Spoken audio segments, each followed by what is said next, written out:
अल्हम्दुलिल्लाहि वकफ़ा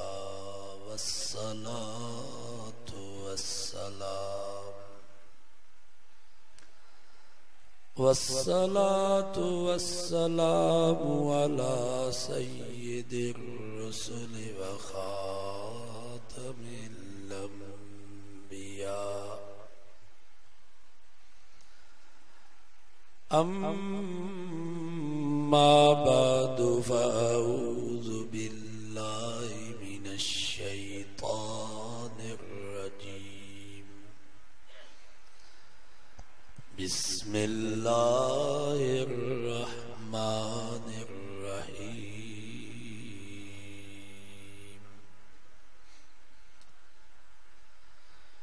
या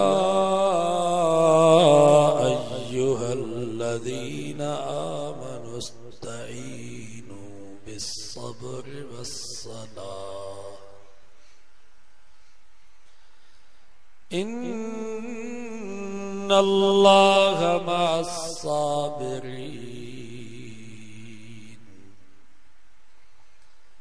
सदक़ल्लाहु व सदक़ रसूलुन नबियुस सादिकुल अमीन। व नहनु अला ज़ालिका लमिनश शाहिदीन वश्शाकिरीन। वल्हम्दुलिल्लाहि रब्बिल आलमीन।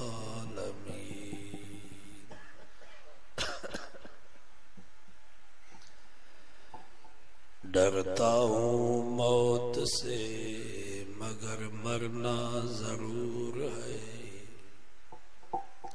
सब जो बेशक डरता हूँ मौत से मगर मरना जरूर है। लरज़ता हूँ कफन से पर पहनना जरूर है। हो जाता हूँ गमगीन जनाजे को देख कर, लेकिन मेरा जनाजा भी उठना जरूर है। होती है बड़ी कपकपी कब्रों को देख कर, पर मुद्दतों इस कब्र में रहना जरूर है। मैं किसी को क्या इल्जाम दूं अपनी मौत का ए दोस्त। इस दुनिया में सताने वाले भी अपने थे और दफनाने वाले भी अपने।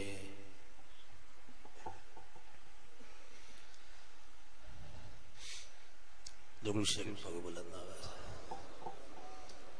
अल्लाहुम्मा सल्लि अला मुहम्मदिन व अला आलि मुहम्मद कमा सल्लैता अला इब्राहीम व अला आलि इब्राहीम इन्नका हमीदुम मजीद।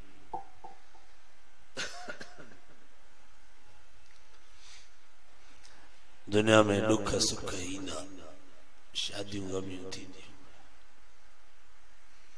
नफा नुकसान थी ना। आखिरत जॾी या तो सुख ही सुख होंदो या तो दुख ही दुख। जेके जन्नत में विया उन्हनि जे लाइ सुख ही सुख, दुख जो तसव्वुर ही ना है।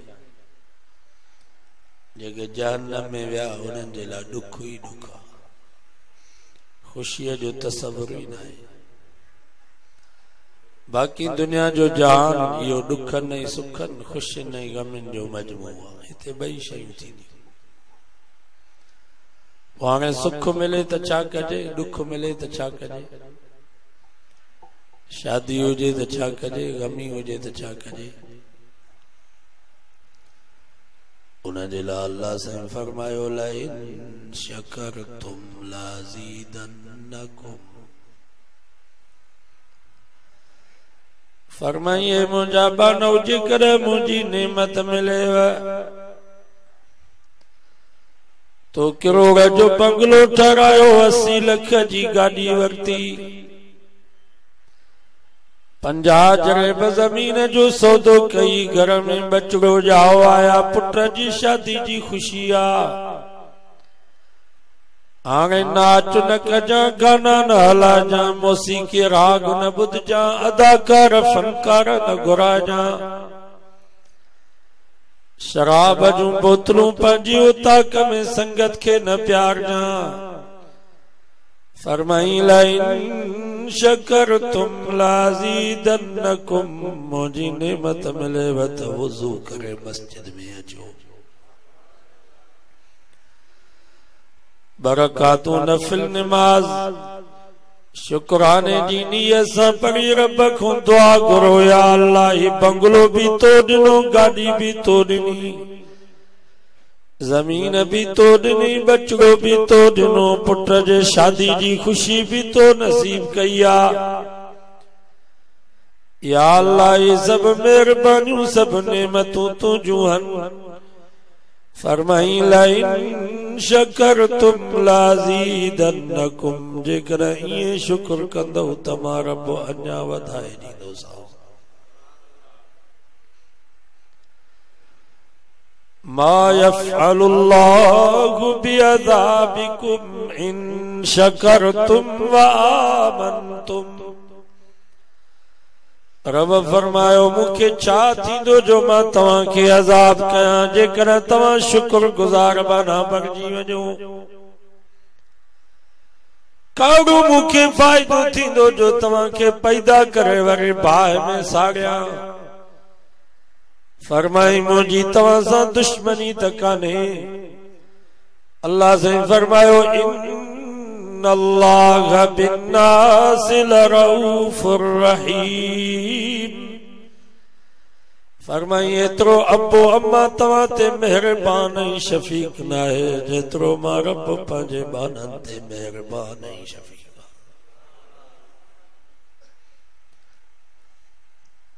अम्मा पंहिंजे बच्चे खे बाहि में साड़ींदी आहे।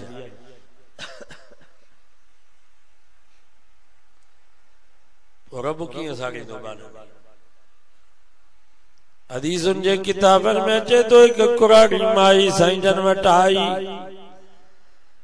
उन बि साईं खां सुवाल कई, साईं तव्हां पाण फरमायो आ एतिरो अम्मा जो पंहिंजे बच्ची सां प्यार न आहे जेतिरो रब जो पंहिंजे बाने सां प्यार आ। साईं जन फरमायो मां ईअं फरमायो आ।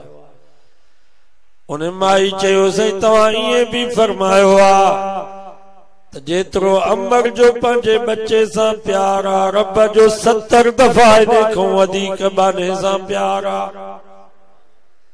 साईं जन फरमायो अम्मा मां ईअं बि फरमायो आ। तो उन माई चयो साईं मां चुल्ह ते वेठी हुअसि, बाहि भरे पई, मुंहिंजो नंढड़ो बचड़ो ज़रे ज़रे बाहि ॾे पियो वञे, मां हुनखे बाहि खां बचायांसि पई। साईं मुंहिंजी दिलि त एतिरो बि बर्दाश्त नथी करे जो मुंहिंजे बच्चे खे आंगुर में को बाहि जो तओ अचे। मुंहिंजा साईं पोइ रब जंहिंजो 70 दफ़ा मूंखां वधीक बाने सां प्यार आ, उहो रब पंहिंजे बाने खे बाहि में कीअं साड़ींदो? साईं ॻाल्हि मूंखे सम्झ में नथी अचे। साईं जन ख़ामोश थी विया, छो त क़ुरान मजीद में अल्लाह से फरमायो वमा यंतिकु अनिल हवा इन हुवा इल्ला वहयुन यूहा। रब फरमायो मुंहिंजो नबी पंहिंजे मर्ज़ी सां न ॻाल्हाईंदो आ। जॾहिं बि मुंहिंजो सूरो मोहम्मद मुस्तफ़ा ॻाल्हाईंदो आ ज़ुबान मोहम्मद जी हूंदी आ पर कलाम अल्लाह जो हूंदो आ।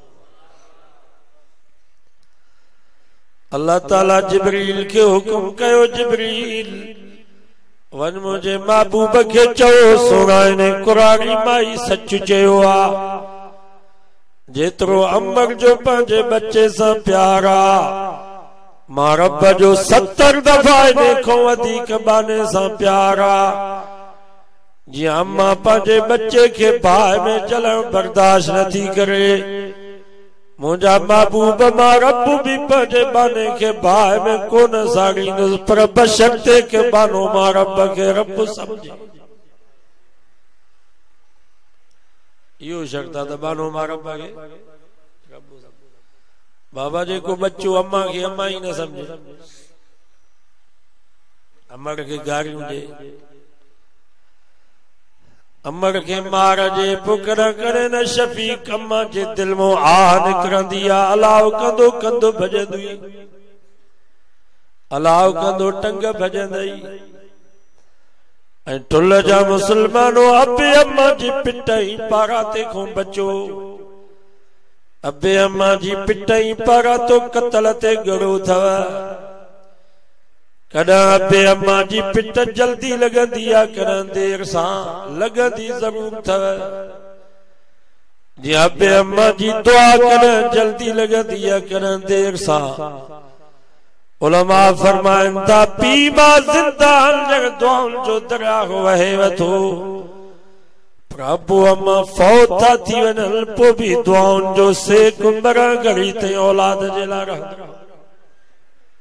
बाबा दरिया जो सुकी वेंदो आहे त हुनजो सेक बाक़ी हूंदो आहे। अबू अम्मा फौत थी वेंदा आहिनि पर हुननि जे दुआउनि जो सेक हलंदो, बददुआ बि लॻंदी। हदीसुनि जे किताबनि में अचे तो बनी इसराइल में हिकिड़ो बुज़ुर्ग हुयो, जुरैज हुनजो नालो। पंहिंजे इबादत खाने में इबादत पियो करे। असांजे इबादत जी जाइ मस्जिद, हुननि जे इबादत जी जाइ कनीसा ऐं गिरजा। तो हुनजी कुरारी अम्मा हुनखे सॾु कयो, पुट जुरैज। हिन दिल में चयो हाणे छा कयां, निमाज़ पूरी कयां या अम्मा खे जवाब ॾियां। वरी ॿियो दफ़ो सॾु कयईंसि, पुट जुरैज। हिन जवाब न ॾिनो। ऐं हिन वक़्त भी मसलो थव, औलाद जे करे नफली निमाज़ पढ़े थो, अबो अम्मा हुनखे सॾु था कनि। उलमा फरमाइनि था नफली निमाज़ बनी करे अबे अम्मा खे जवाब ॾियो, एतिरो अबे अम्मा जो तव्हां ते हक़ अथव। अॼु त असां टीवीअ ते वेठा आहियूं, अबो अम्मा सॾु था कनि, जवाब कोन था ॾियूं। तास पिया खेॾूं, रांदि जे मैदान में बीठा आहियूं, अबो अम्मा सॾु पिया कनि, जवाब कोन पिया ॾियूं। हालांकि नफली निमाज़ पढ़ो, अबो अम्मा सॾु कनि, निमाज़ खे बनी करे उन्हनि खे जवाब ॾियो, एतिरो उन्हनि जो हक़ अथव।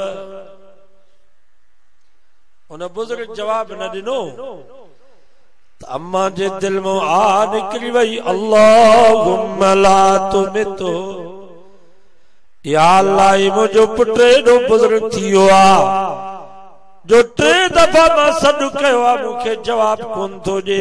ला तुमितो, हिनखे तेसि ताईं न मारजां हत्ता यरा वुजूहन निसा, जेसि ताईं रंडनि जे मुंहुं न पवे।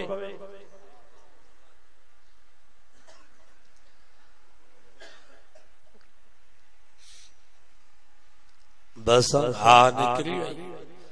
हदीस में जे तो बे ॾींहं ते साॻो बुज़ुर्ग पंहिंजे इबादत खाने में इबादत पियो करे। पाड़े में हिकिड़ी औरत हुई, हुनजो हिकिड़े धनार ऐं बकरार सां ग़लति ताल्लुक हो। हुनखे ॿार ॼाओ, पोइ पंहिंजे दोस्त खे बचाइण जे लाइ चई, ॿार हिन जुरैज मां पैदा थियो अथव, जंहिंखे तव्हां बुज़ुर्ग सम्झंदा हो। माण्हू जीअं बीठा भॼंदा आया, अचण सां बुज़ुर्ग जो पटको लाथऊं, ॿधी वञी उन रंडीअ जे साम्हूं बीहारियऊंसि। हदीस में चए थो पोइ हुन बुज़ुर्ग जुरैज पंहिंजी अशद आंगुर उन नंढड़े ॿार जे दुन ते रखी करे चयो, पुट तूं ॿुधा त तूं कंहिंजो पुटु आं। उन नंढड़े ॿार बचपन में गवाही ॾिनी, मां फलाणे धनार जो पुटु आं। जीअं जुरैज जो अबो पाक, अम्मा पाक, ईअं ई बुज़ुर्ग भी पाक अथव। पोइ रोए भी पियो खिले भी। मुरीदन चयोसि तव्हां रो भी था खिलो भी था, चयो रोआ इन जे करे थो जो लखनि जी इज़त लम्हे में वई हली। इज़त ठहंदी देर सां तो पर वेंदी जल्दी अथव। रब को दुआ घुरंदा कयो या अल्लाह ये जेका इज़त ॾिनी अथई शल बर घड़ी ताईं दाइम क़ाइम रख। तू ऐं मां केरु थींदा आहियूं अल्लाह जो नबी। हज़रत मूसा अलैहिस्सलाम वाइस थो करे, हिकिड़ी औरत उथी बीठी आहे त तू मूंसां कारो आ। ॿुधो था करो, ॿुध अल्लाह जो नबी जलाली पैगंबर। मूसा अलैहिस्सलाम फरमाए छा थी चवी? चईंसि तुंहिंजो अबो पाक तुंहिंजी अम्मा पाक मूंखे कारून पैसा ॾिना त मूसा ते कारण जो इल्ज़ाम हण। तॾहिं त मूसा अलैहिस्सलाम जलाल में या अल्लाह मूं ते इल्ज़ाम पियो हणे कारून। हिनखे ज़मीन में गिहाईंसि। रब फरमायो मूसा ज़मीन तुंहिंजे ताबे आहे, ज़मीन खे तूं ऑर्डर कर।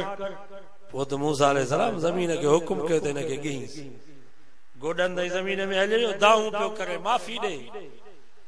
हज़रत मूसा अलैहिस्सलाम जलाल हेॾो इज़त खे धको हई, जेल ताईं हलियो वियो, वरी बि दाऊं पियो करे, पछाड़ी ताईं निड़ी ताईं हलियो वियो। कारून चए पियो मूसा मूंखे माफ़ कर। रब फरमायो फखसफना बिही वबिदारिहिल अर्ज़। असां कारून खे पंहिंजे खज़ाने ऐं लश्कर समेत ज़मीन में गिहाए छॾियोसीं। फमा कान लहू मिन फियत, पोइ उनजी काई जमात न हुई जेका उनजी मदद करे सघे।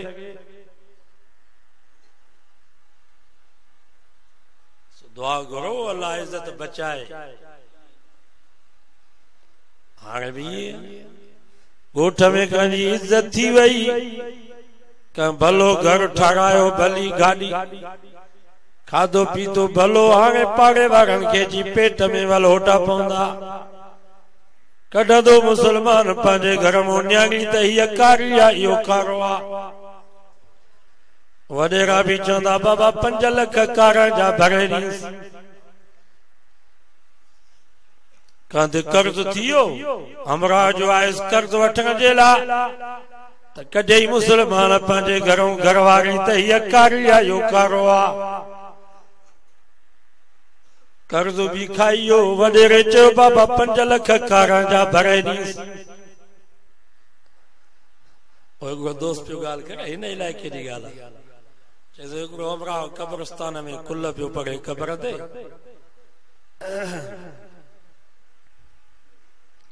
सो हिकिड़े हमरा ॾिसी वरितुसि, उहा क़बर का हुनजे ज़ाल जी।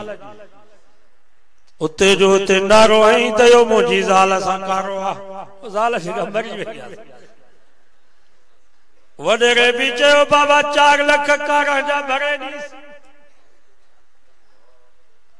कुल बि ख्याल सां वञी पढ़ो कब्रस्तान में, मथां पराइनि माइनि जे क़बर ते कुल माण्हू नाग खाधा वेठा। केरु आहे दुनिया में अछो? केरु आहे दुनिया में अछो जेको दावा करे त मां अछो? हा, पहिरें नंबर ते असां पंहिंजी न्याणी, पंहिंजी भेण, पंहिंजे घरवारी खे शरई पर्दो ॾियूं। घर जूं ज़रूरियात, घर जूं घुर्जूं घर में पूरियूं कजनि। ॿिए नंबर ते असांजे घर में धारे मर्द खे अचण जी इजाज़त न हुजे। भली सौट हुजे, मासात हुजे, मारोट हुजे, पुफाट हुजे। भाउ बि धारियो अथव, भेण जो मुड़ुसु भेणी जो बि धारियो आहे। 3 नंबर ते असांजे घर में मौसीक़ी राग, ड्रामनि ऐं फिल्मुनि जो माहौल न हुजे। उन खां बाद जेकर असांजी न्याणी, असांजी भेण, असांजी घरवारी दरवाज़े खां ॿाहिरि निकिरी कंहिंसां खिली करे ॻाल्हाए थी त पोइ तूं गोली हणीसी, आ गैरत है। पर शरई पर्दो लभे ई न। बराड़ी में गाह भी औरतूं कन, लाबारा भी औरतूं कन। बुआ जी भरी भी माई खणी अचे, पलाल जी भरी भी माई खणी अचे, डांदन में इनके मल भी माई जे। ही सॼो ॾींहुं होटल ते ड्रामा ही फिल्मूं पियो ॾिसे। शहर में असां जूं न्याणियूं बिना पर्दे जे स्कूल ऐं कॉलेज पियूं वञनि, बिना पर्दे जे शहर मां शॉपिंग पई करे। मुड़ुस खे सॼी ख़बर आहे असांजा घर उताकूं लॻा पिया आहिनि। सॼो ॾींहुं घर में पाड़े जा मर्द जवान चुल्हे ते न्याणियुनि जे विच में वेठा आहिनि। असांजे घर में मौसीक़ी राग ड्रामा ऐं फिल्मूं, सॼी दुनिया जा नाचू ऐं नाचणियूं असांजे घर में टीवीअ जे शीशे में वेठा आहिनि। हाणे जेकर असांजी न्याणी, असांजी भेण, असांजी घरवारी दरवाज़े खां ॿाहिरि निकिरी कंहिंसां ॻाल्हाए थी त इहा कारी नाहे, कारो पहिरें नंबर ते घर जो मालिक आहे। पहिरें नंबर ते गोली हुनखे हणो, या पाण खे गैरत थी अचेसि त पहिरें पाण खे गोली हणे। जॾहिं अकेली गाह पई करे, लाबारो पई करे, बुआ जी भरी पलाल जी भरी खणी पई अचे, उन वक़्त में हिनखे गैरत न पई अचे। अकेली स्कूल ऐं कॉलेज पई वञे, अकेली शहर में शॉपिंग कंदी पई वञे, उन वक़्त में हिनखे गैरत न पई अचे। सॼो ॾींहुं घर में धारा मर्द सौट मासा तमारोट पुफाट चुल्हे ते वेठा, उन वक़्त में हिनखे गैरत न पई अचे। ऐं हाणे थी हिनखे गैरत अचे, तंहिंजे करे पहिरें नंबर ते गोली जो हक़दार इहो घर जो वॾो आहे।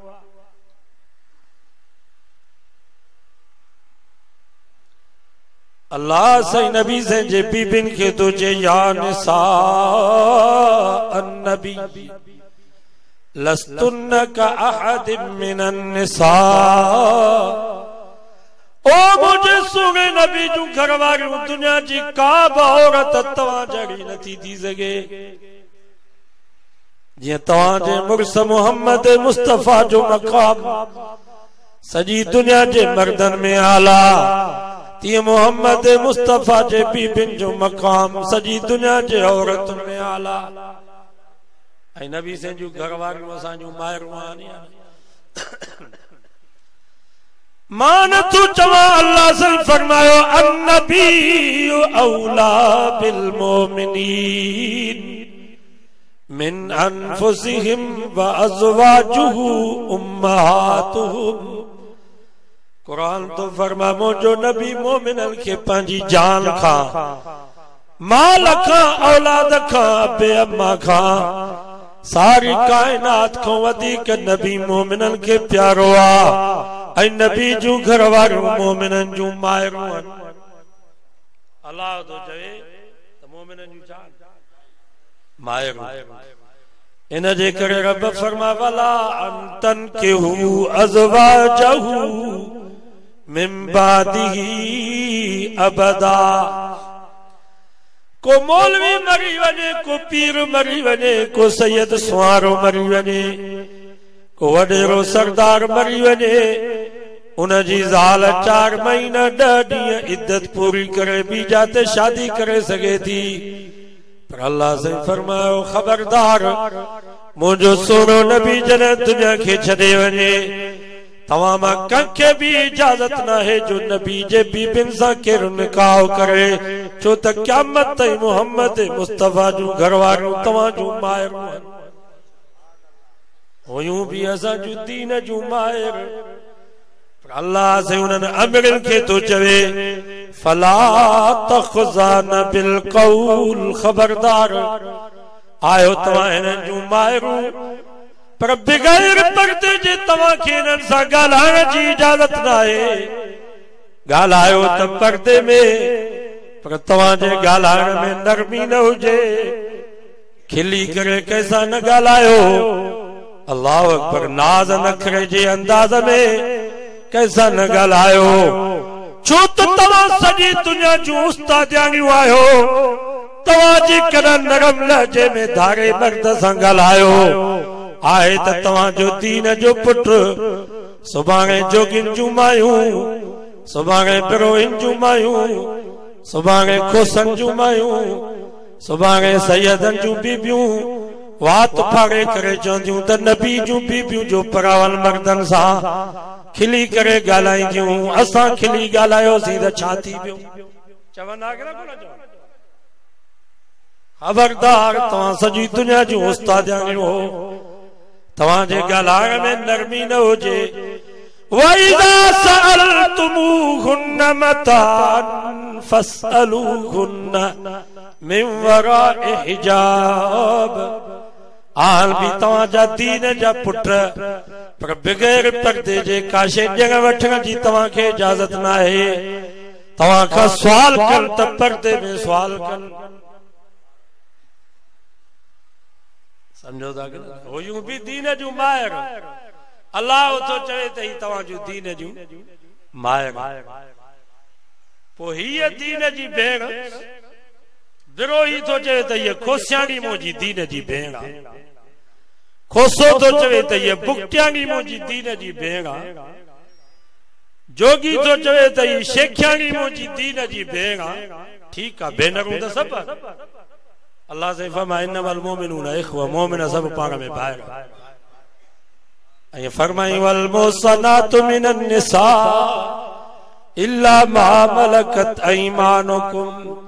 रब फरमायो जेके औरतूं तव्हांजे निकाह में न आहिनि, इहे तव्हां जूं न्याणियूं अथव, इहे तव्हां जूं भेनरूं अथव, इहे तव्हां जूं माइरूं अथव।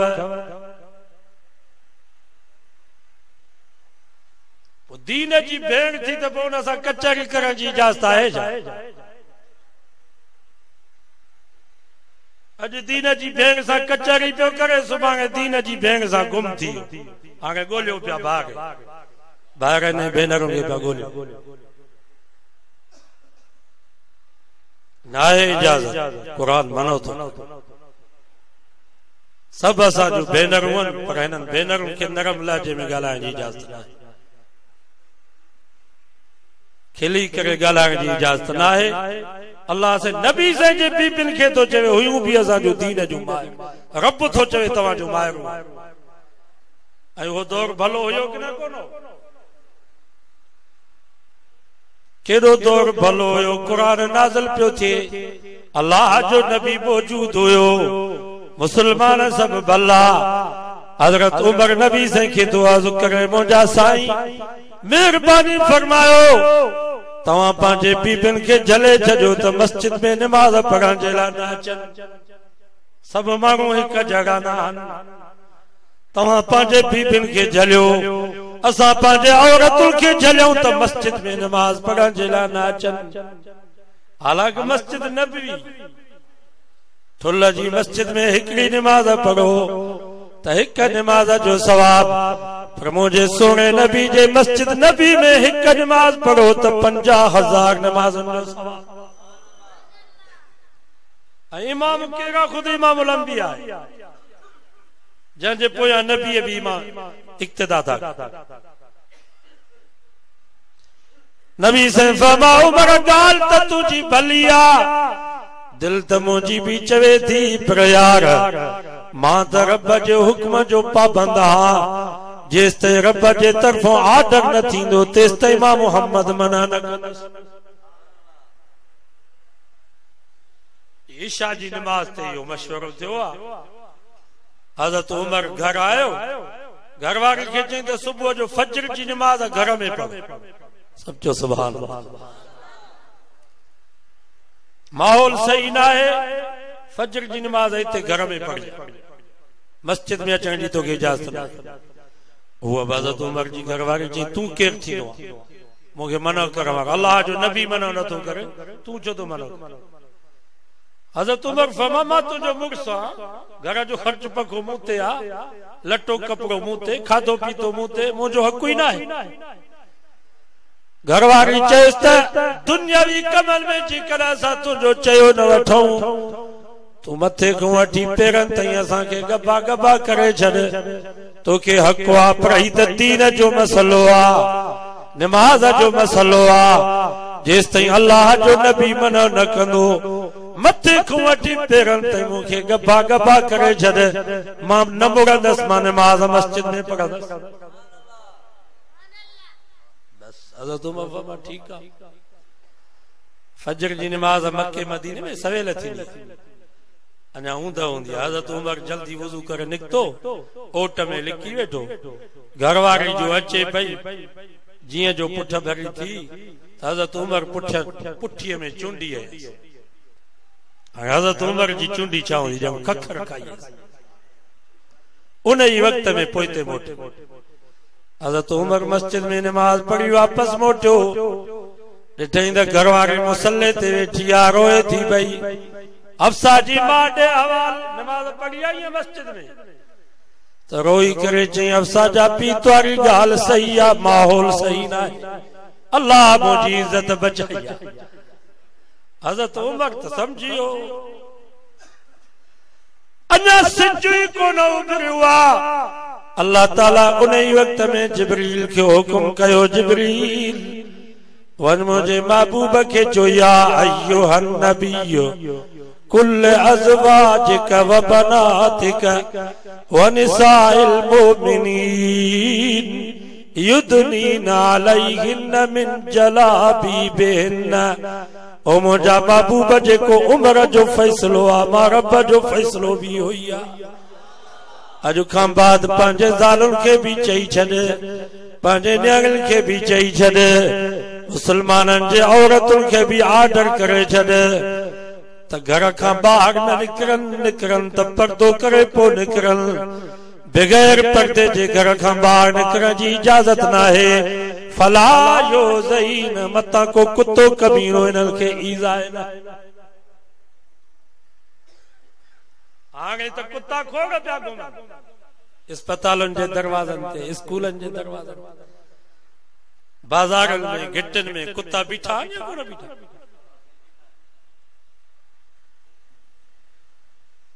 हिन वक्त भी इहो हुकुम आहे, उलमा खां पुछी ॾिसो, औरत जेकर उम्रे ते वञे थी, हज ते वञे थी, उनखे मस्जिद नबी खां रोकबो न, मस्जिद हराम खां उन्हनि खे रोकबो न, छो त क़िस्मत सां थी वञे।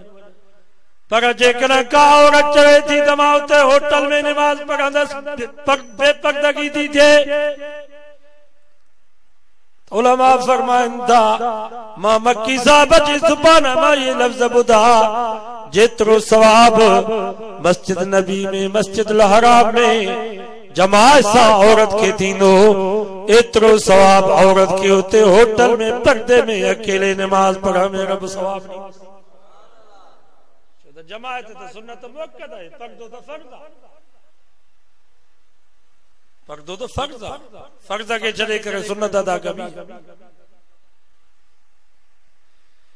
समझो था सब प्लास्टिक जा माण्हू वेठा। औरत असांजी अम्मा उम्रे ते थी वञे, हज ते थी वञे, ठीकु आहे, एहराम में मुंहं खे कपिड़ो न लॻे, एहराम जो पाए नी त मुंहं खे कपिड़ो न लॻे। एहराम जो इहो मतिलबु थोरी आहे त मुंहुं खोले ऐं जहाज़ में वेठी, अहिड़ा पर्दा भी मिलनि था, बुरका मिलन था जो छठी नमूने पर्दो भी थी वने ऐं मुंह के कपड़ो भी न लगे। उम्रो तो सुन्नत है, पर्दो तो फर्ज है, फर्ज के जने करे सुन्नत पे अदा कर। सो बाबा ख्याल ख्याल पर्दे नबी से जे बीबिन के तो रब फरमावा करना फी बुयूतिकुन्न, तवा पांजे घरन में वेही रहो, छो त तव्हां सॼी दुनिया जूं उस्तादानियूं आहियो, तव्हां पंहिंजे घरनि मां ॿाहिरि निकिरंदियूं सुभाणे जोगियुनि जूं मायूं, बिरोए न खोसनि जूं मायूं घर खां ॿाहिरि निकिरी वात फाड़े करे चवंदियूं त नबी जूं बीबियूं जो ॿाहिरि निकिरंदियूं, असां निकितियूंसीं त करोड़ो थी वियो। चवंदा की न कोन चवंदा? पर अल्लाह ताला क़यामत ताईं हिननि आज़ाद औरतुनि जे वातनि खे बंदि करे छॾियो। अदी फरियाल हुजे, शेरीन रामा हुजे, शेरी मज़ारी हुजे, मारीन भुट्टो हुजे, नफीसा शाह हुजे, इन्हनि औरतुनि असेंबली में जेके मायूं वेठियूं आहिनि इन्हनि जे वातनि खे रब बंदि करे छॾियो। कंहिंखे ज़रूरत न थींदी जो ईअं चवे त नबी जी बीबी घर खां ॿाहिरि निकिरंदी। वाकिम न सलात, नमाज़ भी घर में वेही करे अदा कयो। वातीन ज़कात, ज़कात भी घर में वेही करे ॾियो।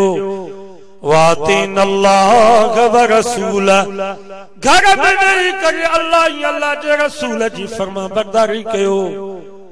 पंहिंजे औलाद जी तरबियत कयो। औरत जी ड्यूटी इहा आहे, तव्हांजे करे किताबनि में लिखियो पियो आहे, औरत ते इहो बि लाज़िम कोन्हे को त पंहिंजे मुड़ुस खे मानी पचाए ॾे।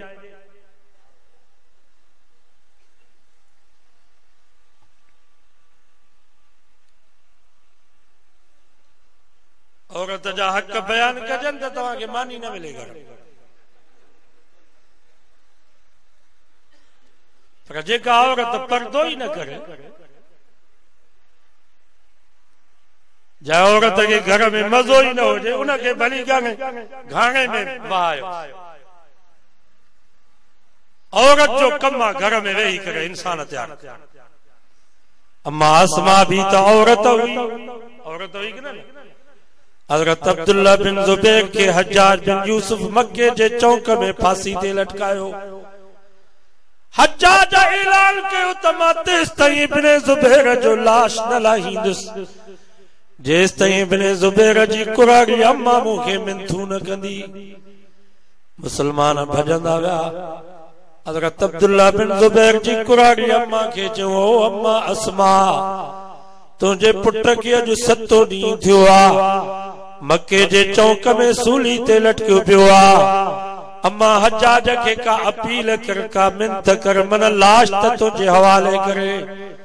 वाह अम्मा अस्मा, तुंहिंजे ईमान जी जुर्रत कुर्बान, रोए कान थी, बेसब्री कान थी करे, हथ में लठ खई आस, आई आ मक्के जे पत्थरनि ऐं जबलनि मां किरंदी किरंदी उन चौक में अचे पहुती आ, जंहिं चौक में उन जो लखते जिगर सूली ते लटकियो पियो आहे। ठुल जा मुसलमानों छा मंज़र हूंदो जो हिक कुरारी अम्मा पंहिंजे जिगर जे टुकड़े खे फांसी ते लटकंदो ॾिसे। इहो हाल उन अम्मा खां पुछो जेका अम्मा 10 महीना पंहिंजे बच्चे खे पेट में सांडींदी आ, पर उते भी रोए कान पई।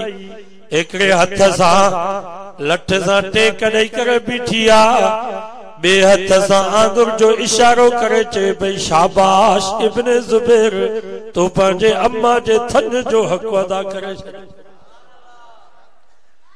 कुछ देर से मिंबर पे खड़ा है ये खतीब, कुछ देर से मिंबर पे खड़ा है ये खतीब, अब भी अपनी मरकब से उतरता नहीं है स्वार।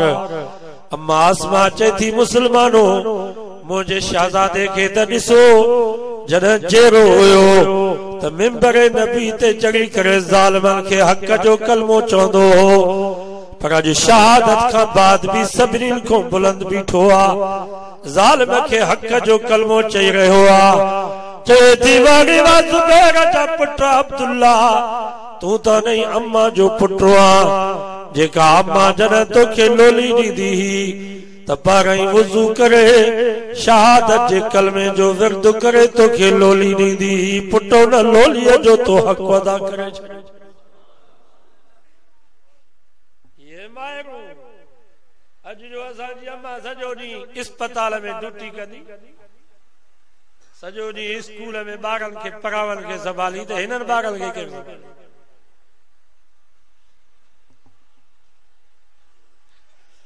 उलमा खां पुछी ॾिसो, औरत खे पंहिंजे पेट भरण जे लाइ घर खां ॿाहिरि निकिरण जी इजाज़त न आहे। औरत जेकॾहिं न्याणी आहे त उनजो ख़र्च पीउ माउ ते आहे, भेण आहे त उनजो ख़र्च भाइरनि ते आहे, घरवारी आहे त उनजो ख़र्च मुड़ुस ते आहे। जॾहिं औरत खे पंहिंजे पेट भरण जे लाइ घर खां ॿाहिरि निकिरण जी इजाज़त न आहे त मुड़ुस जे पेट भरण जे लाइ, भाइरनि जे पेट भरण जे लाइ, पीउ जे पेट भरण जे लाइ घर खां ॿाहिरि निकिरी करे नौकरी करण जी कंहिं न खे इजाज़त ॾिनी आहे।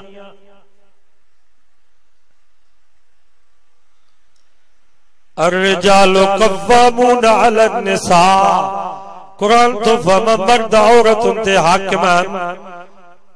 दलील बिमा फज़्ज़ल अल्लाहु बाज़हुम अला बाज़, यो हाकिमाना दलील आहे।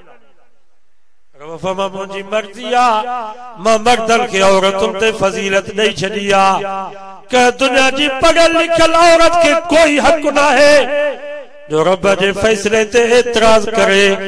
रब फरमायो मां फज़ीलत मर्दनि खे ॾेई छॾी आहे। अॻिते वरी हकीमाना दलील वबिमा अल्फकू, रब फरमायो मर्द औरतुनि ते हाकिम हल, छो त ख़र्च मर्द था कनि, कमाइनि मर्द था, घर खे हलाइण वारा मर्द आहिनि, तंहिंजे करे मर्द औरतुनि जे मथां हाकिम आहिनि। हाणे माई जो कमाए, माई जो नौकरी करे त पोइ इन भाड़े मर्द जी हलंदी, पोइ इहो मोचड़ा खाईंदो कि न खाईंदो? मुर्स जी पगार 50,000, माईअ जी पगार ₹1,00,000। पोइ इहो मुर्स पंहिंजी घरवारी खे चई सघंदो तूं पर्दो कर? वो चवंदसि तूं थींदो खेरा, तुंहिंजे पगार जी मूंखे ज़रूरत न आहे, मूंखे पंहिंजी पगार आहे।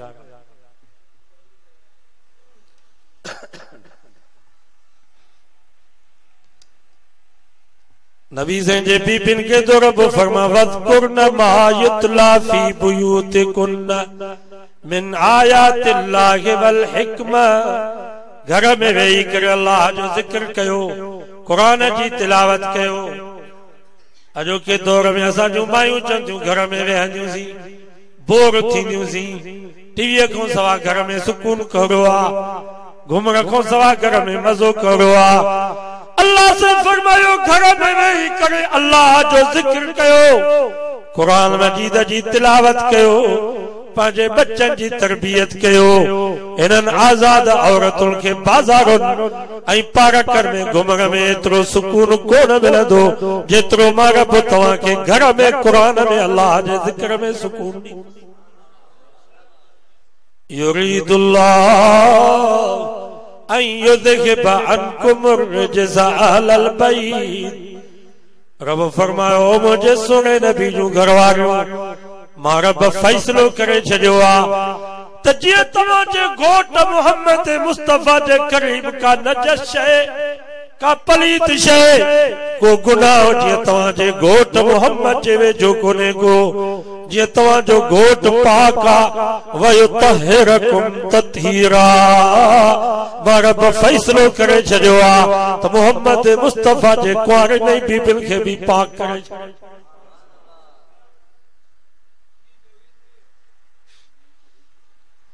यह आयत नाज़िल थी, पोइ नबी से पंहिंजी नबूवत वारी चादर हज़रत अली से जे मथां रखी, अम्मा फातिमा साहिब जे मथां रखी, सोने हसन ऐं हुसैन से जे मथां रखी।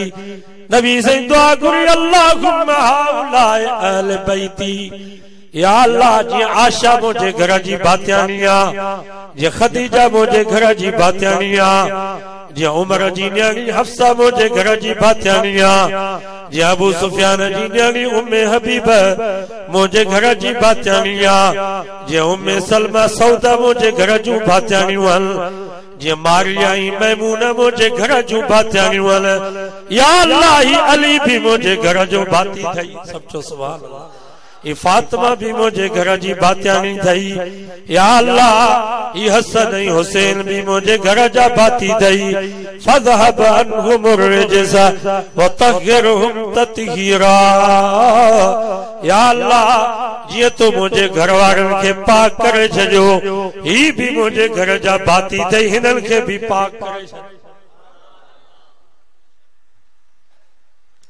बाबा नबी साईं जे बीबियुनि खे अहल बैत कह चयो अल्लाह, ऐं हज़रत अली साईं खे अम्मा फातिमा खे, सोने हसन ऐं हुसैन साईं खे अहल बैत कह चयो मोहम्मद मुस्तफ़ा सल्लल्लाहु अलैहि वसल्लम। हाणे जन खे अल्लाह अहल बैत चयो आहे, उन्हनि खे केरु गारियूं ॾे? बाबा अम्मा आशा खे अहल बैत कह चयो, उमर जी न्याणी अम्मा हफ्सा खे अहल बैत कह चयो, जनाब हज़रत अबू सुफियान जी न्याणी उम्मे हबीबा खे अहल बैत कह चयो आहे, अम्मा खदीजा खे, उम्मे सलमा खे, बीबी सौदा खे, मारिया ऐं मैमूना खे, ज़ैनब बिन्त जहश के आल बैत का चयो आगे जेको नबी से जे बीबिन के गारियूं दे नबी से जे बीबिन सगोरन जो नालो बेअदबी सां खणे मां तव्हां खां पुछां तो इहो आल बैत जो दुश्मन आहे कि न कोन्हे वॾे में वॾो आल बैत जो दुश्मन त इहो आहे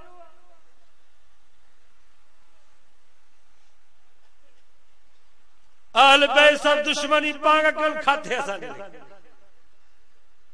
ओ हिकिड़ो फ़कीर हो हुनखे हिकिड़ो हुस बोलो ॿियो हुस बकर सॼो ॾींहुं वीचारो अटो पिने रात जो अटो जो बोगटे में रखे त बोलो हेॾो हरामी जो सॼो अटो खाई वरी पछाड़ीअ में अटे जी लप वरी बकर जे मुंहं ते सुबुह जो फ़कीर जो उथे त बकर जे मुंहं में अटो लॻो पियो लठियूं बकर खे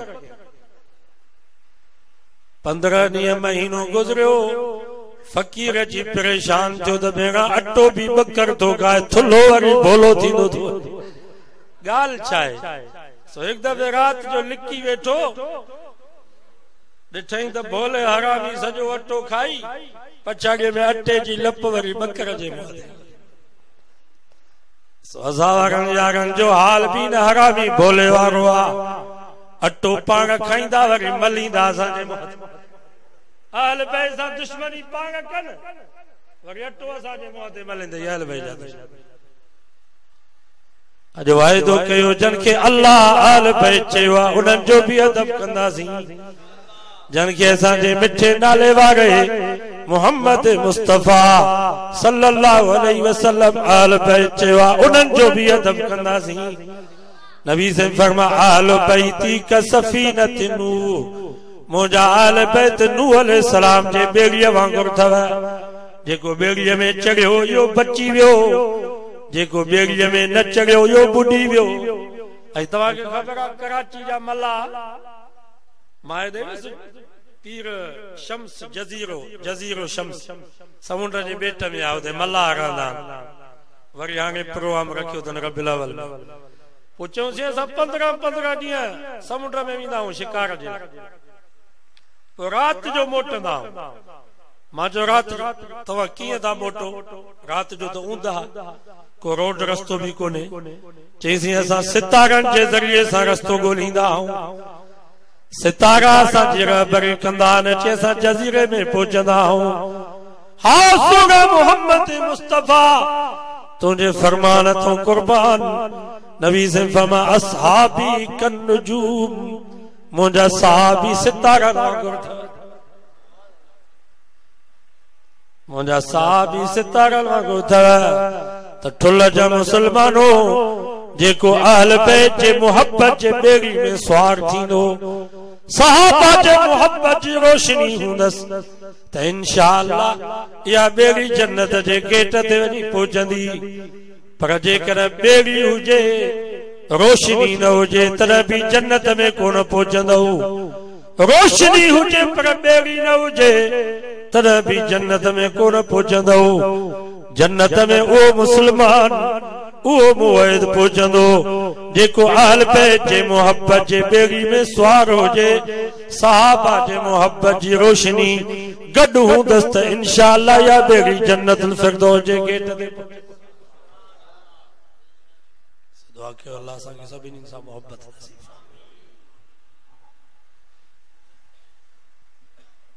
पहिरें नंबर ते पंहिंजो ईमान मज़बूत कयो ॿियो कहिड़ो वाइज़ तव्हांखे कजे वाइज़ त तव्हांजा ॿुधल आहिनि पर सिंधी में चवंदा आहिनि भेरो ज़रूरी असां त तव्हांखे भेरो ॼाणायूं छो त हिन वक़्तु मुस्लमान क़ुर मजीद जो तफ़सीर त पंहिंजी जाइ ते पर तर्जुमो बि कोन थो करे हदीसुनि जा किताब त पंहिंजी जाइ ते दीनी किताब त पंहिंजी जाइ ते क़ुर मजीद जो हिते को ॿुधाए त मां सॼो तर्जुमो पढ़ियो आहे माना सां हज़ारनि में कोई हिकिड़ो हूंदो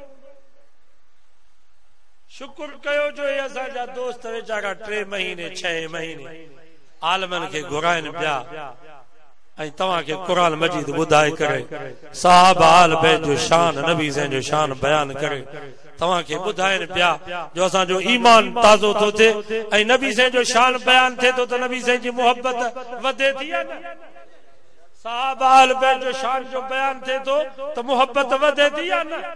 हुकूमत त चवे थी त लाउड बंद कयो, न केर कुरान ॿुधे, न नबी से जो शान ॿुधे, न साहब आल बैत जो शान ॿुधे, जे हिननि जे दिल मां इन्हनि बलागनि जी मोहब्बत निकिरे। हुकूमत जी कोशिश ही आहे, पर इंशाअल्लाह जेस ताईं उलमा देवबंद जिंदा हूंदा, इंशाअल्लाह मोहम्मद मुस्तफा जे खत्म नबूवत जे मथा, साहब आल बैत जे इज्जत नामूस जे मथा असां पंहिंजी जान कुर्बान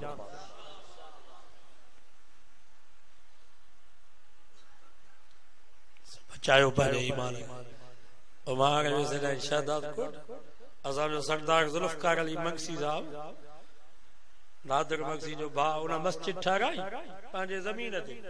पाड़े में वरी जो बरेली दोस्तों को बिदाती सरदार साहब के चइसे मुझे पाड़े में जमीन ते तवा मस्जिद ठाराई आ, सो मेहरबानी कयो मस्जिद जी चाबियूं मूंखे ॾियो, मां मस्जिद जी खिदमत कंदुसि, मस्जिद के संभालींदुसि, सलात सलाम पढ़ी आज़ान ॾींदुसि। सरदार माण्हू सियासी सो चई बाबा मुझे मैनेजर वटि वञ, मैनेजर उन जो वरी हिंदू हुजे। जो दोस्त बिदती मौलवी उन मैनेजर के चई सरदार साहब तव्हां मोकिलियो आ, मस्जिद ठाराई थी मुझे पाड़े में आ, तंहिंजे करे मस्जिद जी मां खिदमत कंदुसि, संभालींदुसि।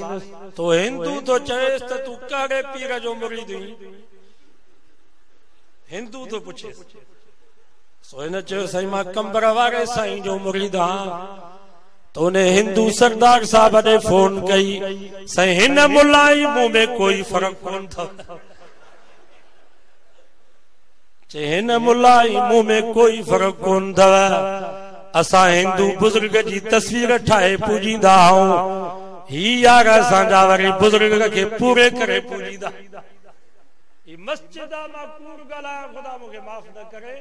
हिंदू सरदार साहब के चयो त हिन मुलाई मुंह में कोई फर्क कोन अथई, हिन खां मां बि तुंहिंजी मस्जिद आबाद करे सघां थो, तोखे मस्जिद आबाद कराई आहे त कंहिं देवबंदी मुस्लमान मौलवीअ खे ॾे।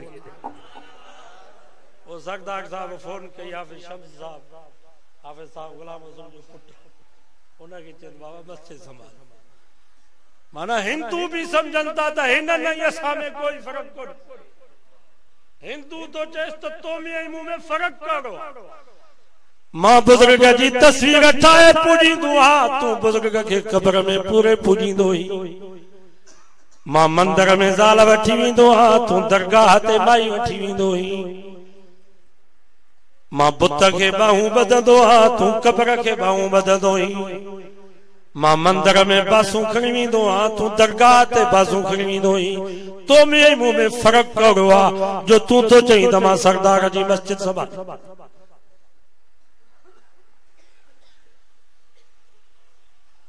असांजे कंडियारे में हिकिड़ो वांगे जो दुकान हुयो, तो मुसलमान वेसो दुकान अचे जी या अली मदद, त वांगे पादर लाहे अचे वतुसि भेगा या अली मदद। असां वांगिया असां सॼी ज़िंदगी कॾहिं अली मदद कोन चयो आहे, असां चवंदा आहियूं त मदद करण वारो रब। भेगा मुसलमान पिया असांखे लॼाइनि।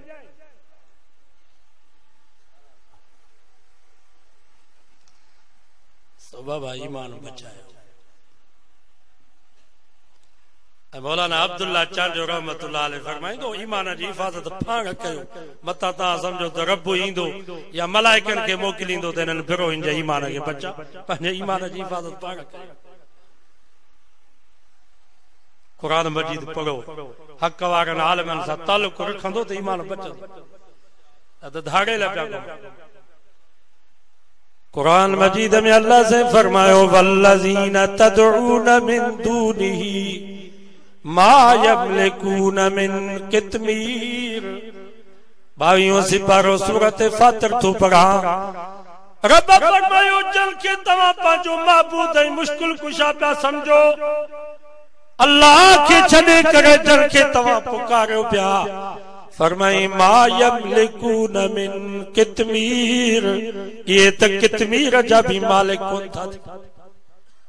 कितमीर चइबो आहे खाक जे खखड़ी जे मथा जेको अच्छो पर्दो, अच्छो छिलको इनखे चइबो आहे कितमीर। हज़रत शाह अब्दुल अज़ीज़ मुहद्दिस देलवी रहमतुल्लाह अलैहि ने खाक के तशबीह ॾिनी आहे क़ब्र सां। या खाक क़ब्र वांगुरु अथव। इन खाक में जेका खखड़ी आहे इहो क़ब्र में जेको मय्यत आहे उन मय्यत जे मिसल अथव। इन खखड़ी जे मथां जेको अछो पर्दो अछो छिलको आहे इहो इन मय्यत जे मथां जेको कफन आहे उन कफन जे मिसल अथव। हाणे माना ॿुधो वल्लज़ीन तदऊन मिन दूनिही मा यमलिकून मिन कितमीर। रब फरमायो ओ दुनिया जा इंसानो मां रब खे छॾे करे जन बुज़ुर्गनि अल्लाह वारनि खे तव्हां पुकारियो पिया त इहे असांजा माबूद ऐं मुश्किल कुशाल। अल्लाह साईं फरमा इहे त पंहिंजे कफन जा बि मालिक कोन था। सचो क़ुरान सचो। बाबा को बुज़ुर्ग को अल्लाह वारो मरी वेंदो आहे त उनखे कफन केरु ॾींदो? मुरीद कि न चवंदो आहे तव्हां परे थियो मां पंहिंजो पाण खे पाण थो कफन। कफन ॾियारण में तव्हांजो मोहताज, गुस्ल कराइण में तव्हांजो मोहताज, कुल्ले ते खणी कब्रिस्तान ॾियण में तव्हांजो मोहताज, कब्र में दफन करण में तव्हांजो मोहताज। रब फरमायो जॾहिं ज़मीन खां ॿाहिरि हुयो त इहो तव्हांजो मोहताज हुयो। हाणे 2 गज़ ज़मीन जे अंदरि तव्हां हिनखे दफन करे आयो। हाणे कीअं इहो तव्हांजो माबूद ऐं मुश्किल कुशा थींदो? इन तदऊहुम ला यस्मऊ दुआअकुम। रब फरमायो भली ज़ाले मर्दे महीनो छा साल छा 2 साल 40 साल 50 साल इन्हनि बुज़ुर्गनि अल्लाह वारनि जे कब्रुनि ते वेही इन्हनि खे सॾ कयो। क़ुरान तो फरमाए ला यस्मऊ दुआअकुम। ये तव्हांजे सॾ खे ॿुधनि कोन था। ये तव्हांजे सॾ खे ॿुधनि कोन था। वलौ समिऊ पर जेकर तव्हांजे चवण मुताबिक़ असांजी ॿुधनि था त मस्तजाबू लकुम क़यामत ताईं तव्हांखे जवाब कोन ॾींदा। हिकिड़ो त को ठुल जो को बिदती असांजो दोस्त मथे ते क़ुरान मजीद खणी करे चवे त मूंखे कलंदर साईं खे मां सॾु कयो मूंखे जवाब ॾिनो। हिकिड़ो त को मुस्लमान इहे चवे त मां हज़रत शाह अब्दुल लतीफ़ भिटाई खे सॾु कयो मूंखे जवाब ॾिनो। उहो असांजो नात ख़्वाना हाफ़िज़ अब्दुल क़यूम बोज़दार अखियुनि खां अंधो आहे। सो भिटाई साहिब जी दरगाह ते जो असां वेंदा आहियूं इहे बुज़ुर्ग सभु असांजा त साम्हूं हिकिड़ो हमरा वेठो ॾे लतीफ़ त ही अंधो चईसि न ॾिजांसि। हू चए ॾे लतीफ़ ही चए न ॾिजांसि ज़ोर सां। हू वरी ज़ोर सां चए ॾे लतीफ़ ही चए न ॾिजांसि। हुन चए छो? चई मां अखियुनि खां अंधो आहियां 25 साल थिया आहिनि मां 8 ॾींहं अचां थो मूंखे अखियूं नथो ॾे तोखे छो ॾे?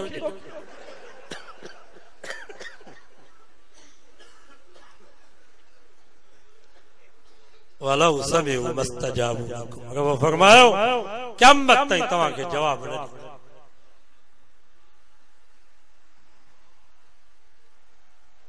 बाक़ी गुनाहगार हर को आहे इंशाअल्लाह ईमान हूंदो अकीदो सही हूंदो त पोइ नेठ जहन्नम में ऑपरेशन थींदो पर नेठ जन्नत में। मौलाना चांडो साहब फरमाईंदो हो मुसलमान खे जहन्नम में अज़ाब न थींदो। मुसलमान मोमिन खे जहन्नम में अज़ाब काफ़िरनि जे लाइ हिन जो ऑपरेशन थींदो। जहन्नम में ऑपरेशन थींदो ऐं ऑपरेशन में तकलीफ़ थींदी आहे वढ टुक थींदी आहे। अल्लाह साईं ने वढ टुक खां बचाए। इंशाअल्लाह अकीदो ईमान सही हूंदो पोइ ऑपरेशन खां पोइ ठीक थी नेठ जन्नत में। ओ हिकिड़ो बनी इसराइल में गुनाहगारो 99 खून कयाई उनखे माफ़ी मिली वई कि न? 99 खून असां त को बि कोन मारियो पर ईमान हो। हदीस में अचे तो 99 खून कयई। आयो हिकिड़े बुज़ुर्ग वटि चई साईं मां 99 खून कया भला मुंहिंजे लाइ का बख़्शिश आहे? वो बुजुर्ग तो हुयो, दाढ़ी भी हुई, पटको भी हुयो, तहज्जुद गुज़ार, 100 मसलात जो पाबंद, पर इल्म हुन वटि न।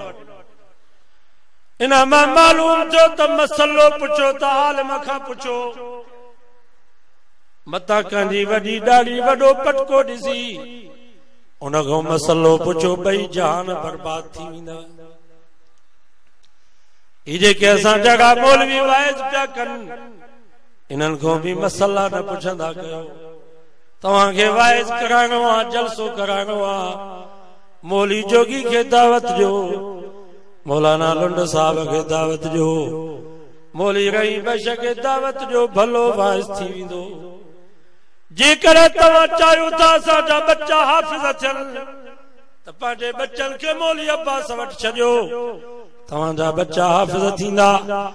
जेकर तव्हां चाहियो था असांजा बच्चा क़ुरान जा कारी थियनि, सुठा मुजविद बणजनि, त पंहिंजे बच्चनि खे शिकारपुर हज़रत कारी मोहम्मद अली मदनी या घोट की हज़रत कारी अमीरुद्दीन जे मदरसे में छॾियो। उते असांजा बच्चा सुठा कारी ऐं मुजविद बणजी ईंदा। जेकर चाहियो था असांजा बच्चा आलिम थियनि त साईं अब्दुल बासित साहब जो मदरसो, साईं मौलाना अली हसन साहब जो मदरसो, उते असांजा बच्चा आलिम थींदा। जेकर चाहियो था असांजा बच्चा मुफ्ती थियनि त पोइ कराची बिनूरी टाउन या दारुल उलूम या हैदराबाद जा मदरसा, जिते 3 सालनि जो मुफ्ती जो कोर्स आहे, उते पंहिंजे बच्चनि खे पढ़ायो, असांजा बच्चा मुफ्ती थींदा। जेकर चाहियो था असांजे दिल मां दुनिया जी मोहब्बत निकिरी वञे, गुनाह जी नफ़रत असांजे दिल में अची वञे, त पोइ हाले जी शरीफ़ जा चक्कर ॾियणा पवंदा। पोइ हज़रत साईं ॿेर वारनि जूं जुतियूं सिधियूं करणियूं पवंदियूं। पोइ हज़रत साईं अमरोट वारनि बुज़ुर्गनि सां तालुक रखणो पवंदो। इन्हनि अल्लाह वारनि सां तालुक थींदो त इंशाअल्लाह दुनिया जी मोहब्बत दिल मां निकिरी वेंदी। ये मुख़्तलिफ़ शोबा। बाबा लोहर वटि वञिबो त ॾाटो ठपकाइबो, लोहर खे ईअं त कोन चइबो त ज़ाल जा लीलम ठाहे ॾे, लीलम ठाराइनि त सोनारे वटि। ये मुख़्तलिफ़ शोबा। मसलो पुछो त आलिम खां पुछो, मुफ्ती खां। उते क़ुरान हदीस जा किताब पिया आहिनि, तफ़सीर पिया आहिनि, हदीसुनि जा किताब, फतावा जा किताब, फ़िक़ह जा किताब पिया आहिनि। चङी तरह वेही सुकून सां मसलो ॿुधाए उनजो जवाब वठंदो। हीउ वीचारो गुनाहगार उन बुज़ुर्ग वटि आयो, चईंसि मां 99 खून कया, भला मुंहिंजे लाइ का बख़्शिश आहे? उन वटि इल्म त कोन हो। चई 99 माण्हू मारिया अथई, ज़ालिम अञा चहिरो ई। वरी मूं वटि आयो ई माफ़ी जे लाइ, उथी अथऊं त हू त वीचारो अॻे तायल हो, तो पासे में खंजर कढई, दिल में चई माफ़ी तो हुई कान थी मिले, भला हिन मुल्ला जो त कंधु लाया। हली ने बुज़ुर्ग जो भी कंधु लाहे विधई, 100 खून पूरा के। जाए लॻो मसलो पुछंदो, उनजो नतीजो वरी लगे तड़पती भेड़ा आगे बुजुर्ग के मारे विधो। वरी तलाश में निकतो मन के तो माफ़ी मिली वने। हदीस में जेदो बो आयो एकरे आलिम वट, चईंसि मां 100 खून कया, भला मुंहिंजे लाइ का बख़्शिश आहे? वो आलिम उन वटि इल्म हुयो। हदीस में जेदो ये सिज ओभर खां उभरंदो आहे, ओला में लहंदो, वरी सुबुह जो रब जे हुक्म जे इंतज़ार में हूंदो आहे। या अल्लाह मां किथों उभरां? रब फरमाईंदो आहे जिथों उभरंदो ई उतां उभर। जॾहिं क़यामत करीब थींदी, अल्लाह ताला इन सिज खे फरमाईंदो जिथे लथो ई उतां उभर। नबी साईं फरमायो माण्हू सुबुह जो उथंदा, सिज ओला खां उभरियल हूंदो। पोइ जेको काफ़र सो काफ़र, जेको फासिक सो फासिक, जेको मोमिन सो मोमिन। हाणे तौबा कजी भी कबूल न थींदी, तौबा जो दरवाज़ो बंद थी। सो आलिम हुयो, हुन चयो बाबा ने सिज ओला खां कोन उभरियो आहे, अञा तौबा जो दरवाज़ो खुलियल आहे। तुंहिंजे पूरी ज़िंदगी जा गुनाह झिरकी जे चुभ जेतिरा रब जो रहम समुंड जेतिरो जंहिंखे न त हुन किनारो ला तक़नतू मिन रहमतिल्लाह अल्लाह जे रहमत खां ना उमेद न थी तुंहिंजा गुनाह थोरा न रब जो रहम घणो फलाणी जाइ ते वञ हिकिड़ो बुज़ुर्ग थो रहे जे असां वटि केरु अचे मुस्लमान थियण जे लाइ असां चयोसि बाबा हाले जी शरीफ़ वञ अमरोट वञ बेग शरीफ़ वञ या रावण वञ तबलीग जमायत में हीअं चवंदा हुनखे हुन हाल में बि हुनखे ॾस ॾिनो बाबा फलाणी जाइ ते ॾाढो माहौल भलो आहे अल्लाह जो नेक बानो आहे उनजे हथ ते वञी बैयत कर जिंदगी जा बाक़ी ॾींहं उते वञी रह सोबत में इंशाअल्लाह रब माफ़ करे हदीस में अचे थो जॾहिं हुन गुनाहगार बाने खे माफ़ी जो रस्तो मिली वियो त ख़ुशीअ में डोड़ पातई त जल्दी उते पहुचा अञा विच रस्ते ते पहुतो त इज़राइल जा चंबा उन जे गिची में पइजी विया जिंदगी जो रस्तो टुटी वियो यार उते रस्ते ते ई फौत थी वियो अल्लाह जे गज़ब जा मलाइका भी अची विया रब जे रहमत जा मलाइका भी अची विया दोज़ख जा मलाइका भी पहुची विया जन्नत जा मलाइका भी पहुची विया जन्नत जे मलाइकल चयो ई तौबा जे इरादे सां निकतो आ हिन जी तौबा क़बूल थी वई आ तंहिंजे करे हिन जो रूह असां जन्नत ॾेखणी वेंदासीं दोज़ख जे मलाइकल चयो ई 100 माण्हुनि जो कातिल आ हिन जी तौबा कीअं क़बूल थींदी ही दोज़खी आ हिन जो रूह असां दोज़ख जे सिजीन तबके में वञी पहुचाईंदासीं हदीस में चे तो अल्लाह ताला जिब्रील के हुक्म कयो जिब्रील जी मौला अल्लाह से फरमायो इन्हनि फरिश्तनि जे विच में फैसलो कर या अल्लाह मां कहिड़ो फैसलो कयां अल्लाह से फरमायो जिथों आयो आ उतों जे ज़मीन जी भी माप कयो जेॾे वञे थो उतों जे ज़मीन जी भी माप कयो हाणे ठुल खां आयो केॾे बि वञे हाले जी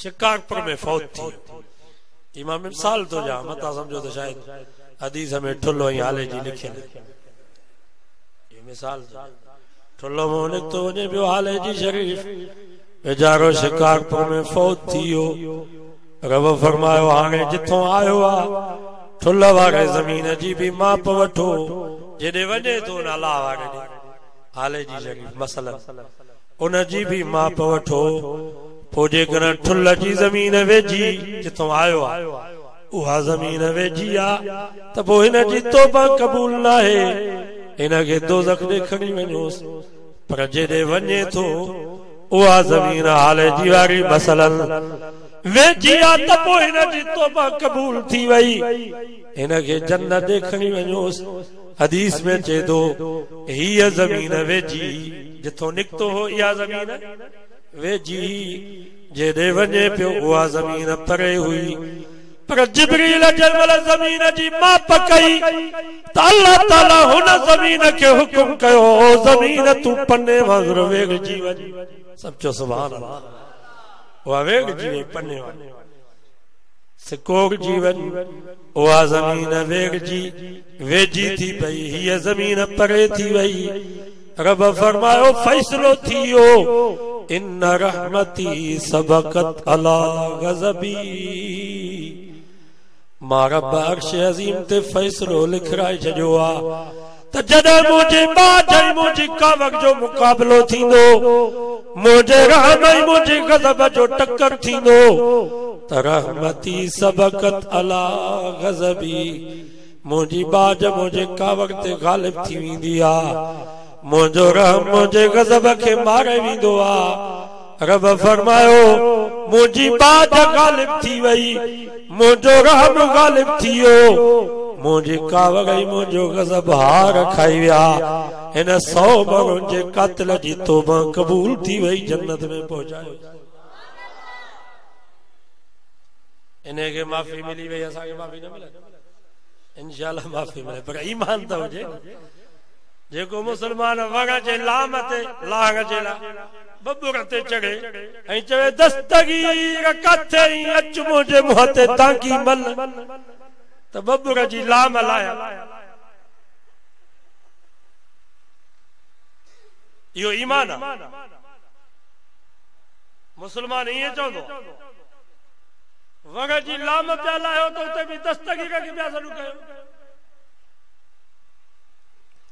मुंहिंजो महबूब सुभानी हज़रत अब्दुल कादिर जीलानी रहमतुल्लाह अलैहि त पंहिंजे पुट खे थो चवे या बुनैया ला तदउ मन सिवल्लाह ओ मुंहिंजा पुटरा मां तोखे पारत थो कयां त मुंहिंजे मरण खां बाद मूंखे न सॾिजां मुंहिंजे अल्लाह खे सॾ हज़रत महबूब सुभानी तो चवे त कंहिंखे सॾ ई तो जे दस्तगीर अच मुंहिंजे मुंहं ते तांकी मल त लाम लाए ऐं मस्जिद में वेठा हो क़यामत जे ॾींहुं हज़रत महबूब सुभानी हिन जे मुंहं ते तांकी मलींदो या बस के धिक्को थो ॾे मुसलमान त चए थो अली काथे अच मुंहिंजे मुंहं ते तो मल त बस हले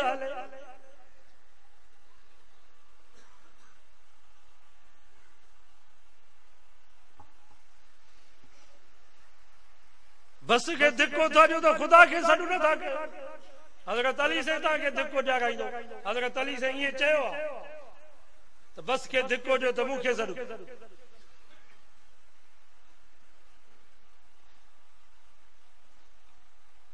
सो बाबा पंहिंजो अक़ीदो सही कयो पंहिंजो ईमान सही दुख में मुसीबत में सॼो रब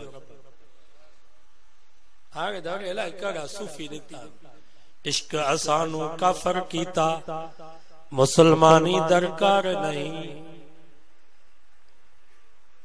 असांजे हुकूमत सिंध हुकूमत करोड़े रुपया ख़र्च करे इन्हनि सूफ़िन खे बर्तानिया घुरायो आहे त उते बि राग छो अखबार में तव्हां पढ़ियो की न उन्हनि सूफ़िन खे घुरायो अथनि उते बर्तानिया में अंग्रेज भी हिननि जो राग ॿुधी करे तौबहूं पिया कनि अल्लाह जे नबी असांखे राग सेखारियो इश्क असानू काफ़र कीता मुसलमानी दरकार नहीं चवनि था असांखे इश्क काफ़र करे छॾियो आहे निमाज़ रोज़ो त पंहिंजी जाइ ते पर असां कलमे तो ई हथ खणी छॾियो ओड़ो सूफ़िन जो अॻवान हज़रत शाह अब्दुल लतीफ़ भिटाई तो चवे महकुम थी मस्जिद जो जन दाइम झलियो दर उन जी अब्दुल लतीफ़ चए पुश्ती पैगंबर से मुर्कन मर जंजो इश्क अलाह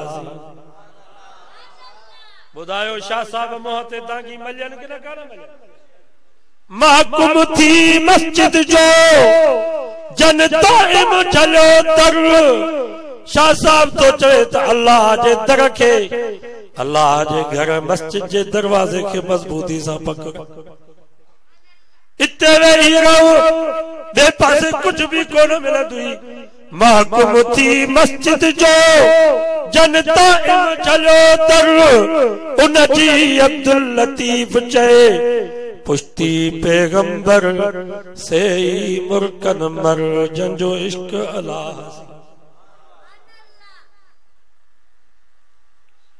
एना लाड़काणे में एक पीर साहब हो जेको मुरीद थियण जे लाइ वञे उन जो मथो भी कूड़े दाढ़ी भी कूड़े शापर ऐं भेरूं भी कूड़े सफ़ा गोल मोल बाल बनाए वॉलीबॉल फुटबॉल उनखे बनाए इते भी छॾेसि न वरी राई ऐं सरिया जो घाटो तेल मुंहं ई मथे खे मलेसि इते भी छॾेसि न वरी दांगी मुंहं ते मलेसि हू भी वेठो आहे तो दांगी मलराए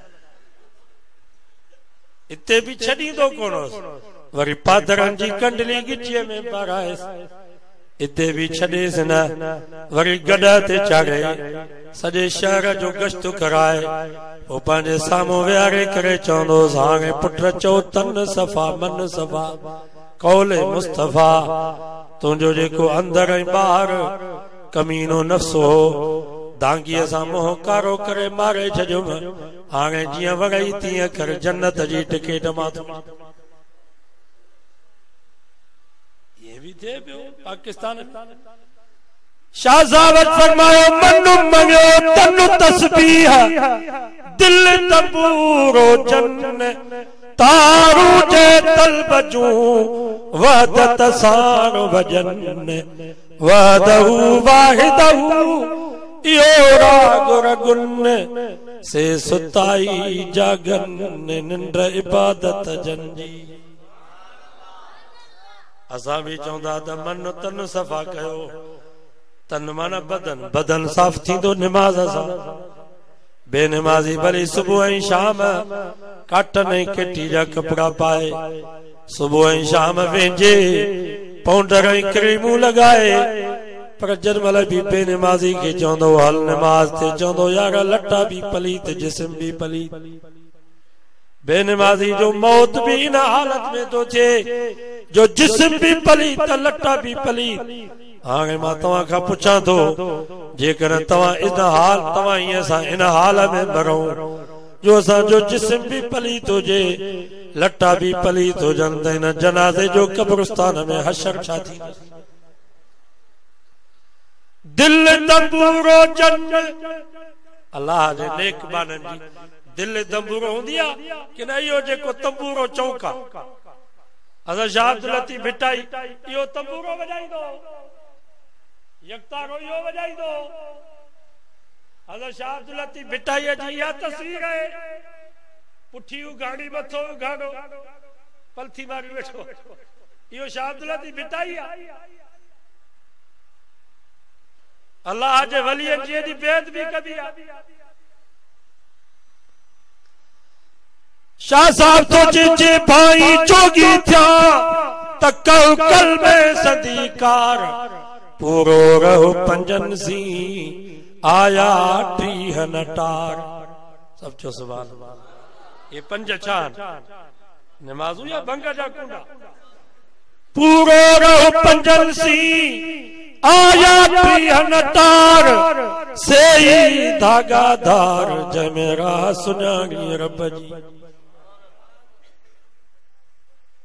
ये जेके अजो के दौर जा सूफी है ना फनकार रागी इनन जे मुंह ते शाह साहब दांगी मले शाह साहब जो जेकर अल्लाह जो रस्तो रहमान जो रस्तो चाही तो मूंखे रहमान जो रस्तो मिले त पोइ 5 वक्त नमाज जी पाबंदी भी करनी पवंदी रमजान जा रोजा भी रखना पवंदा जेकर रोजा भी नथो रखी नमाज भी नसीब नाहे पोइ समझ जा त रहमान जो रस्तो वियो शैतानी रस्ते ते पियो हला दुआ कयो अल्लाह समझ जे मुसलमान नमाज जी पाबंदी कयो बाबा उन जे लाइ तबलीग जमात में वञो घट में घट नमाज सिखी था जो तबलीग जमात वारा नमाज सेखारींदा 4 महीना जरूर लगायो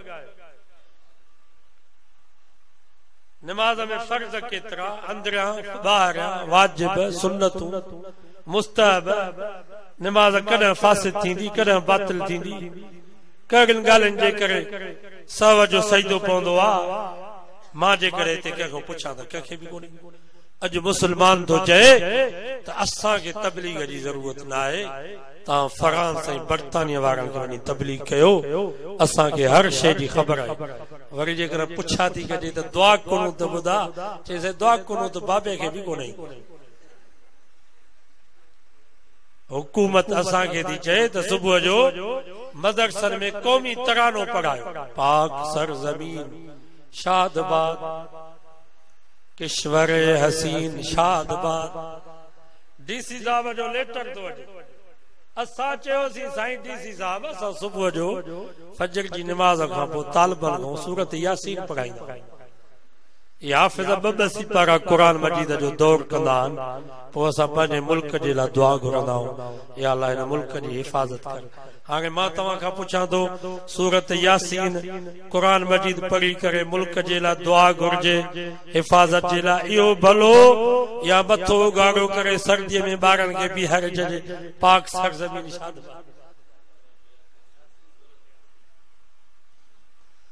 असांजे मौलाना फजल रहमान साहब फरमायो खुदा न करे जेकर पाकिस्तान ते के खतरनाक हालात आया ते ये सूट ऐं पतलून वारा मथे उघाड़े वारा दाढ़ी ऐं छपर कूड़ियल ये बिरल में लिखी वेंदव इंशाअल्लाह हिन मुल्क जी हिफ़ाज़त करण वारा ही दाढ़ी ऐं पटकन वारा मुल्क असांजो असां पंहिंजे मुल्क जी हिफ़ाज़त कंदासीं असांखे ख़बर आहे त मुल्क जी हिफ़ाज़त में केॾो सवाब आहे हदीस में अचे थो जेको इस्लामी मुल्क जे सरहद ते वेही करे रात जो जागो थो करे पंहिंजे मुल्क जी हिफ़ाज़त जे लाइ रात जो पहरो थो ॾे नबी से फरमाए इन अखि खे जहन्नम जी बाहि न छुअंदी इहे असांजा फ़ौजी जवान जेके सरहद ते वेही करे पंहिंजे मुल्क जी हिफ़ाज़त था कर मुस्लमाननि जी इंशाअल्लाह अक़ीदो ईमान सही हूंदुनि इन अमल जे करे इंशाअल्लाह इहे जहन्नम में न वेंदा रब जन्नत मामूली ॻाल्हि आहे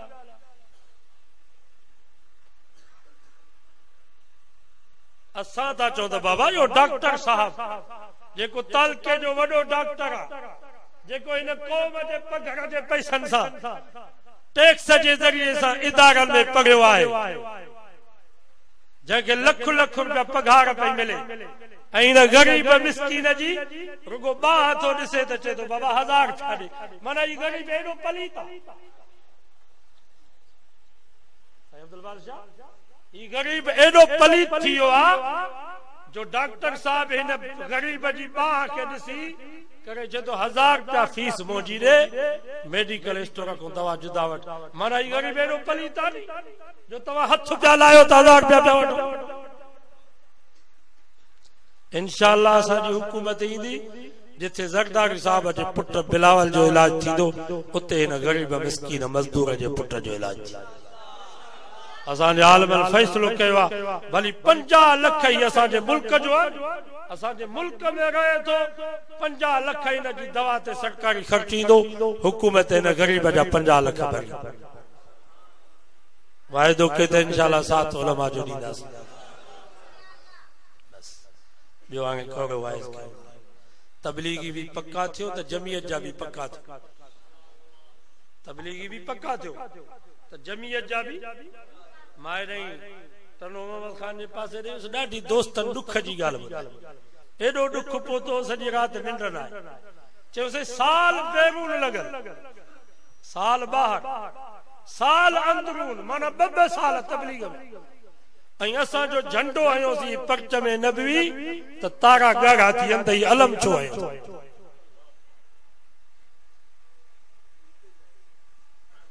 साल बैरून लॻल साल अंदरून लॻल ऐं पर्च में नबी खे था ॾिसनि त तारा ॻाढ़ा था थी वञनि त ही अलम छो आयो मां तव्हां खां पुछां थो तव्हां हिनखे तबलीग जमात जो चवंदव इहो त तबलीग जो दुश्मन आहे केरु थो हिनखे तबलीग चए इहो जासूस आहे इहो अंग्रेज जो एजेंट पियो लॻे जेको असां वारो रूप इख्तियार करे असांजी मुखालिफ़त सही तो चवां या ग़लति तो चवां इहो अलम ॿुधो तिरमिज़ीअ खां बयां रावियुनि जो नबी पाक जो झंडो कारो अछो तिरमिज़ी शरीफ सियाए सित में अथव 6 हदीसुनि जा वॾा किताब सही बुखारी सही मुस्लिम इब्ने माजा नसाई अबू दाऊद तिरमिज़ी उन तिरमिज़ी में हदीस लिखी पई अथव त नबी से जो झंडो मुबारक कारे नहीं अछन पटन वारो बुधो तिरमिज़ीअ खां बयां रावियुनि जो नबी पाक जो झंडो कारो अछो पटा पंज कारा अच्छा चार उनमें वरन थियूं नवई धारियूं धार उनमें अज वाइदो के इंशाअल्लाह पंहिंजे घर ते पंहिंजे ओताक ते पंहिंजे दुकान ते पंहिंजे गाड़ी ते इन पर्च में नबी खे सजाईंदासीं तां त इलाइके जे सरदारनि खे पतो पवे त ही असांजा माण्हू न आहिनि ही नबी जे वारिसनि आलमनि जा माण्हू अज वाइदो कयो त तबलीग जमात भी असांजी जमात है त जमीयत उलमा इस्लाम भी असांजी जमात है जेको तबलीग जमात जो मुखालिफत कंदो इहो भी असां जो ना है, जेको जमियत उलमा इस्लाम जी मुखालिफत कंदो अजो वायदो कयो असां जो इहो ना है। सही तो जवाब गलत तो असां तो बिनी जमातुन के पांजो पिया समझो।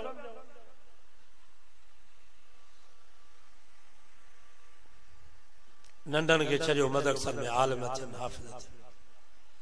जे तबलीग जमात में रावण इज्तिमा ते गाड़ियुनि जूं गाड़ियूं वयूं मौलवी अब्बास जी क़यादत में वाइदो कयो त इंशाअल्लाह 26 नवंबर ते लाड़काणे बेबी ईअं ई वेंदासीं।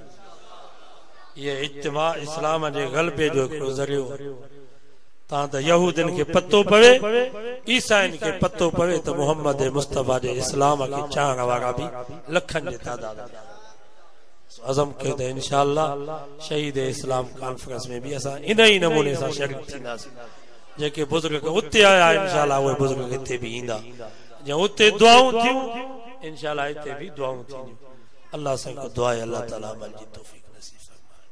अल्लाहुम्मा सल्ली अला मुहम्मद व अला आलि मुहम्मद कमा सल्लैता अला इब्राहीम व अला आलि इब्राहीम इन्नका हमीदुम मजीद। या अल्लाह बिनिन जानन जो भलाइयूं ऐं चङाइयूं नसीब फरमा, बिनिन जानन जे बुराइयुनि ऐं तकलीफ़ुनि खां बचा। हिन दुनिया में इस्लाम सां ईमान सां एहसान कामिल सां ख़ात्मो बिल ख़ैर फरमा। असांजे बेदीनन के दीनदार बना, बेनमाज़न के नमाज़ी बना, बीमारन के शफा दे। या अल्लाह असांजे मरीज़न के सेहत दे। जेके बे औलाद या अल्लाह उन्हनि के साले औलाद ने, जिन के औलाद है अबे अम्मा जो फरमा बरदार बना। जेके न्याणियुनि जे मसले में परेशान आहिनि या अल्लाह उन्हनि जा मसला आसान फरमा, नेक साले रिश्ते जो इंतजाम फरमा। असांजो दोस्त बाउ लुत्फुल्लाह साहब बीमार आहे, उन जे लाइ दुआ घुरो अल्लाह उनखे सेहत कामिला आजिला मुस्तमिर अता फरमा। या अल्लाह असांजे हिन साथी के सेहत कामिला आजिला अता फरमा। जेके बीमार आहिनि सभिनी खे शफ़ा ॾे, ईमान ओ ॾे जंहिंमें लज़्ज़त हुजे, आमीन चओ। या अल्लाह ज़िंदगी उहा ॾे जंहिंमें इस्लाम हुजे, अखियूं उहे ॾे जंहिंमें हया हुजे, ज़ुबान उहा ॾे जेका शाकिर हुजे, दिल उहा ॾे जंहिंमें तुंहिंजो ख़ौफ़ हुजे, सीनो उहो ॾे जंहिंमें क़ुरान हुजे, क़बर उहा ॾे जंहिंमें सुकून हुजे, जन्नत में जाइ उहा ॾे जेका महबूब मुस्तफ़ा जे पाड़े में हुजे। या अल्लाह मौत ॾे त शहादत जो मौत ॾे, मौत ॾे त शहादत जो मौत ॾे, ईमान जो मौत ॾे। अॼु जीअं हिते आलिमनि नेकनि सां गॾु हो, जन्नत में भी ईअं ई गॾु हुजो। ये कचहरियूं ज़ियारत उते भी नसीब कजो। वसल्लल्लाहु तआला अला खैर खल्क़ी मुहम्मद व आलिहि व अस्हाबी व अहले बैत। बस बाबा ज़ियारत थी।